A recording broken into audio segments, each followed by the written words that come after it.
This is my third video thus far, and today I'm going to be providing some evidence for some of the claims I made in my previous video. Those claims being that antidepressants, SSRIs, SNRIs, and I also believe that it is related to the antipsychotic medications as well.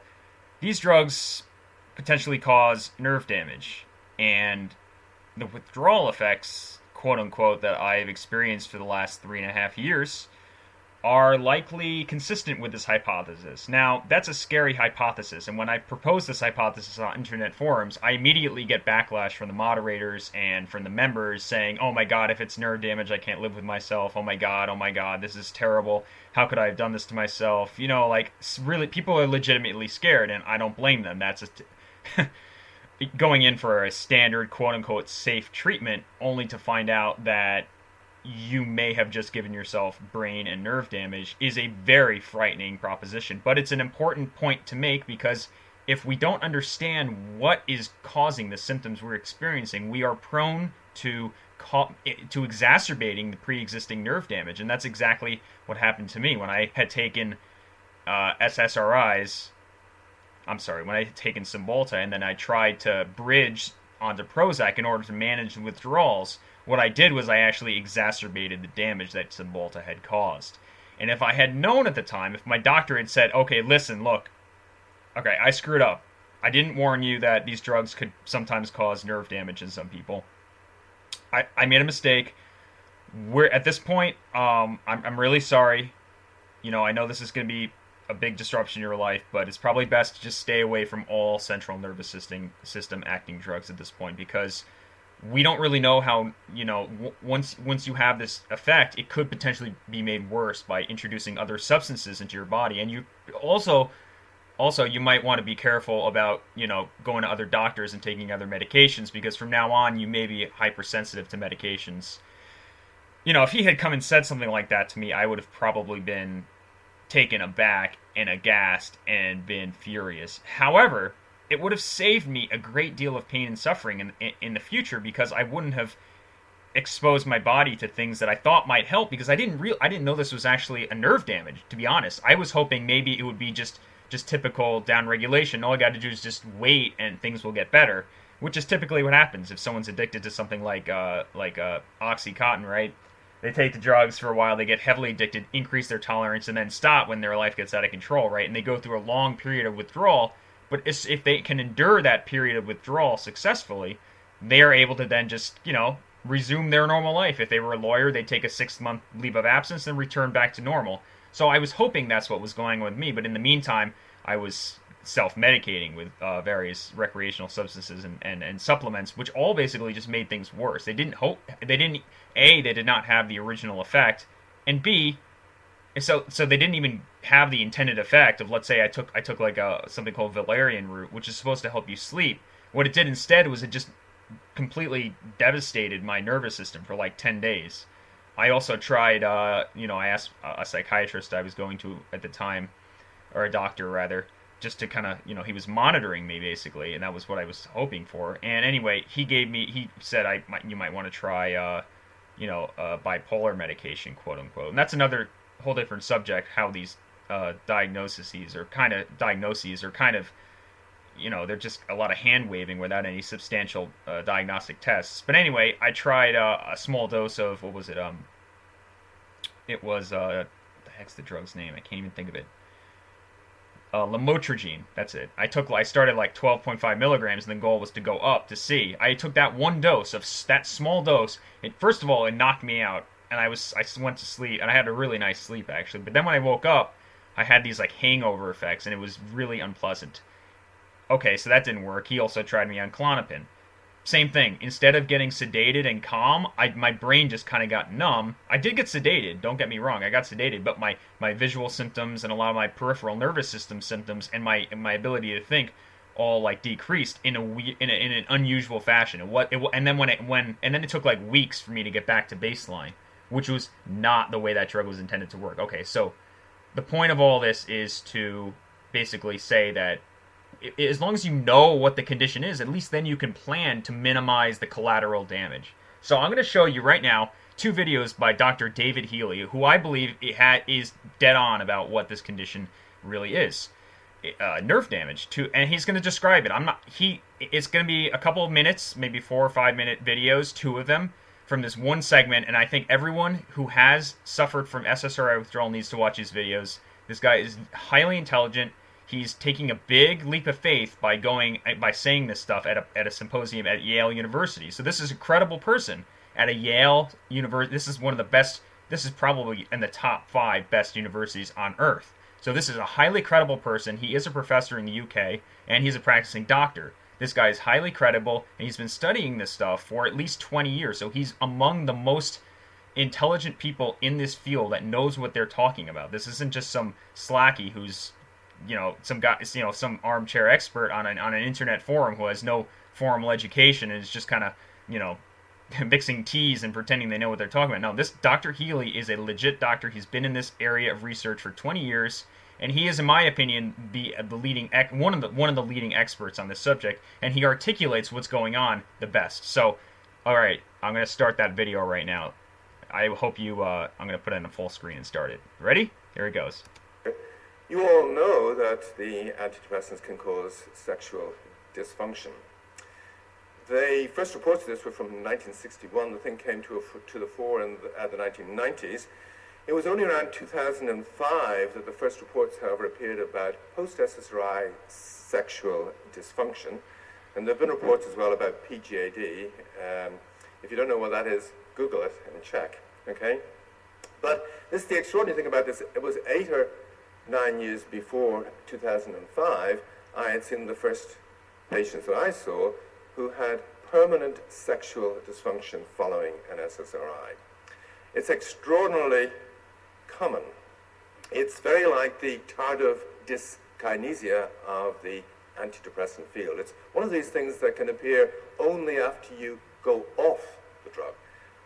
The message we've all had is, oh yeah, the antidepressants cause sexual dysfunction. The clinical trial literature doesn't show that it's 80 to 90% of people who have the problem. The message was, you hold the drug and everything goes back to normal, and where's the problem with that? Even if I want to go away for the weekend and have a good time, you just hold the drug for the weekend and everything will be fine.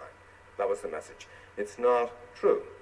Within the first week of when you go on an antidepressant, you may have a sexual dysfunction that lasts for up to 18 years after you stop. That's the longest period of time we've got in the group of patients who've reported to us. It can go on forever. And it can happen within the first week that you go on these pills. It's like tardive dyskinesia in the sense that it'll often just appear once you halt the pills, which is a great mystery. It happens all ages, it happens men and women. The question is, what happens to children who are put in these drugs who haven't even begun to go through puberty? What happens to the women who take drugs during pregnancy who are exposing their child to these drugs that can do this? How many people are actually affected? Well, it's thousands. We don't know how many thousands. I guess the other half of this question, this may leave you all feeling a little unsettled, is does anyone who takes an SSRI actually go all the way back to normal? I don't know the answer to that. You don't know the answer to that. And that's the problem we all have. That's not just true of the antidepressants, it's true of osteoporosis drugs, asthma drugs, cardiac drugs. Not that they all cause you to be unable to make love, but they all potentially cause comparable problems like this where we know nothing about what's going on. Let me hop back for a second. Caress fibers. You look at the people round about you and you think we're doing great things in terms of trying to explore the brain and how it works and things like that, and we're really making progress. Well, you know, we've known for 200 years that we've got nerves, and that nerves carry different kind of sensations from the periphery to the brain and things like that. This is all obvious stuff. Physiology 101. And nerves come in 3 or 4 forms. There's alpha nerves and beta nerves, and there's C fibers, which people have been paying no heed to for a long time. These C fibers are subdivided into caress fibers. And in a sense, we all know about that, because when you stroke a person you love, I mean, if you put your hand in them, that's one thing. If you stroke awfully fast, it's a completely different thing. If you stroke at a particular rate, this is a caress. Everyone knows about this. Hairdressers know about it. It's mediated by a particular type of nerve fibers that have only been described a few years ago. There are basic things about people we look at, the things we see in people right in front of us that we know nothing about. This is what we think is actually affected. This is a group of nerves we think are particularly affected in PSSD and in SSRI dependence and withdrawal. Look at this. I thought I knew a lot about the serotonin system, and I do. I've been working on it for... All right, so that's that. I can't really add anything to what he just said. That's by far, in just 3 or 4 minutes, the most dense information and accurate information regarding SSRI withdrawal and some of the potential societal consequences that I am aware of on the internet. And I've searched around quite a bit. There's one more video from the same symposium that I'm going to play for you. And just as an aside, he touched upon some of the potential consequences of, expecting mothers taking these drugs, and what happens when you give these medications to children that are prepubescent, that have yet to develop fully sexually. What happens to these unborn infants and these children? I mean, with the unborn infants, that's a whole different ball game, because these drugs do affect the unborn fetus because they cross the placental membrane from the so when you take the drug, it gets absorbed into the bloodstream, right? And it affects the mother's brain as it crosses the blood-brain barrier, and then it circulates in the mother's bloodstream down into the womb, down into the uterus, and crosses the placental blood barrier and enters into the fetus's developing brain and nervous system. And because these drugs do affect the peripheral nervous system and these C fibers. The C fibers are essentially the fibers responsible for all of the tender emotional experiences we have throughout an entire life. The way that your first girlfriend, caressed the side of your face and looked into your eyes. That's all those lifelong memories are all mediated by these C fibers. And when we take these drugs, these C fibers are actually potentially damaged. All those meaningful life moments that we cherish and we take pictures of and put on our mantle and look at it throughout for our whole life are then altered by these poisonous drugs that have how many lives have been altered, and how many precious memories, things that make life worth living, things that experiences that we value as a human species are being eliminated. How anti-human, how much of a humanitarian disaster are these drugs when they are taking away the very essence of what we value in life. Okay, next video now. This is going to go into more detail about some of the withdrawal effects. This is just a 2-minute video, but I want you folks to just hang in there, because this is the most accurate information in my opinion. And I've already explained my background, so this is a credible source, and I hope you take in this information and research it on your own. Here we go. The reported risk have crystallized out for us. There's a lot of perplexity about getting hooked to SSRIs and what gets called these days protracted withdrawal syndrome. I think, there's 10% of the population in the United States who are on SSRIs these days, and 90% of that 10%, that's 9 out of every 10, are on these drugs and cannot stop them. They may feel hunky-dory and they may feel unwell when they come off the drugs and attribute that to their recurrent illness. It's not. For the most part, this will always be dependence and withdrawal. So we've got an extraordinary public health issue here. My hunch is, based on the reporting to risk by people out there who are on these pills, that it's not protracted withdrawal. But a great part of the complaints people have are things like this: burning hands and feet, are pain around the body, are tinnitus problems, are anosmia, are a range of different things like this, which are a peripheral neuropathy.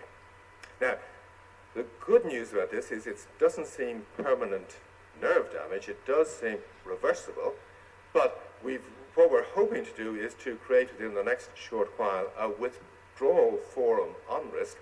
And we need to crowd research how to solve the problem, because it's got to do with C fibers that people know nothing about, which have got TRP1, 2, 3, 4, 5, 6, 7, and 8 receptors linked to them, and most of you in the room know nothing about these things, and no one else does either. But between us, we can crowd research it. That's the hope, at least. So, but a bigger aspect to risk is this. All right, that's that. The idea was you go in. That's that. Okay, so basically he touches on the fact that antidepressant withdrawal affects a large fraction of people that are taking these drugs and try to stop. Oftentimes, when an individual tries to stop these medications, they experience a profound recurrence of the original symptoms. And oftentimes, this is attributed to the original symptoms coming back, and not necessarily the drugs having a withdrawal effect, because it's not described in the literature. And if it's not described in the literature, the doctors aren't obligated to recognize it as an actual situation. And if they're not obligated to recognize it, they're not going to report it to the FDA. And if they're not going to report it to the FDA, nothing's going to change. Unfortunately, the FDA is highly corrupt and highly in cahoots with these drug companies. Not only that, I mean, a lot of the papers that are published in academic journals are, in fact, ghostwritten by the pharmaceutical company representatives. The professors that sign off on these papers are not, in fact, the ones that write them. They are just marketing, basically. They're using their credentials and their position in academia to promote these drugs based on science that is very subjective. A lot of these studies are based on questionnaires as to how are you feeling today? Do you feel a little less depressed? What kind of side effects are you feeling? Oh, are you feeling a little down? You know, it's like really insultingly basic questions that don't even begin to touch upon the complexity of the human brain and how can you possibly quantify human behavior when you don't even really understand what human behavior is? So I'm going to try to keep this video pretty short. I'm going to end it by showing this website here, what is it called? risk.org.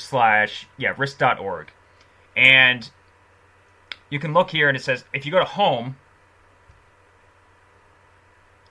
you basically get a bunch of information about this drug and blogs, and it's all very overwhelming. Now, I don't know if they have I guess they don't, but here's something I found yesterday that I found quite impressive. These blogs by people just like me who probably have more of an ability to read and write than I do, because the nerve damage in my head is just profound, and I am, at this point, basically all I can do is articulate verbally what's going on, because this is still beyond my capacity with my nerve pain. But this is some person that described SSRIs and loss of identity. And, it's a long, look at this. Let me just read this part here. On taking the first pill, I experienced an immediate, within 15 minutes, cessation of contiguous residual background overprocessing of events and problems in my mind. My mind just emptied, and a foolish grin appeared on my face. And then he kind of goes on to explain what happened, but basically that is my experience as well.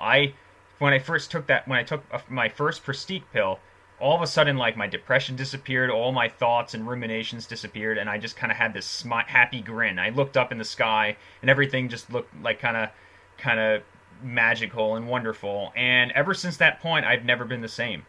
These drugs affect the brain in profound ways. This person, I don't know how long but if you read through these things, it's haunting and scary, because how many people have been through this, and how many lives and brilliant minds. Imagine how many people that could have contributed to society in a profound way have been since put on these drugs, which are based on marketing, essentially. Their benefits are not even based in fact, but not as much as they're based on a profound marketing effect and using professors and academic journals as their main marketing tools. It's a genius marketing strategy, but just because it's very intelligent people have come up with it doesn't mean that it's ethically sound. I think that this is a huge humanitarian disaster in a first world country like the United States, where our lives shouldn't be this difficult.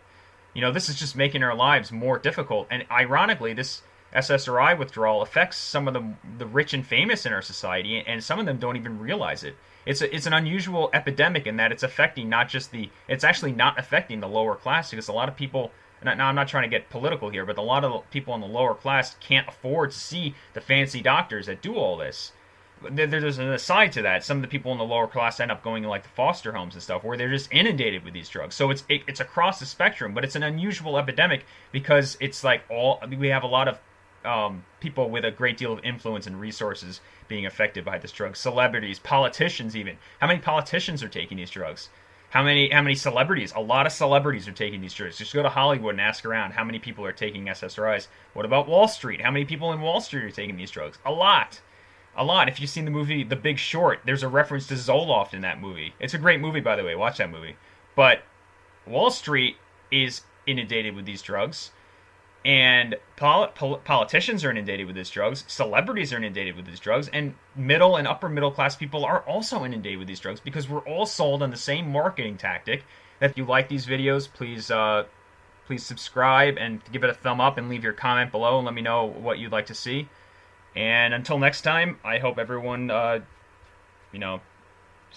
slowly recovers or learns more about this condition and doesn't end up in a situation like I've been in, where you lose everything because you misunderstand the condition. All right, thank you for listening.